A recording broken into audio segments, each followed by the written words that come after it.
Nananawagan ng World Health Organization sa mga tao mula sa iba't ibang panig ng mundo na suportahan ang World Blood Donor Day bukas. Para sa detalye, balitaan mo kami via phone patch, Jackie Sai.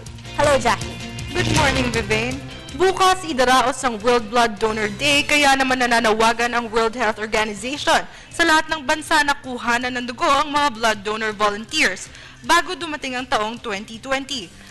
Ayon sa WHO, ang dugong binibigay ng mga regular donors ay may mataas na porsyento sa pagiging malinis at ligtas na dugo upang magamit ng mga pasyenteng nangangailangan nito.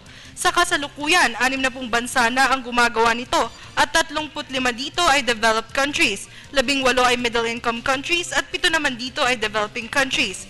Kadalasang ginagamit ang mga dugong ito sa mga nanganganak, na aksidente, surgery sa puso at transplants, pati na ang may mga sakit na may kinalaman sa dugo. Sa pamamagitan ng pagbibigay ng malinis at ligtas na dugo, mabibigyan ng malaking tsansa ang mga pasyenteng mabuhay.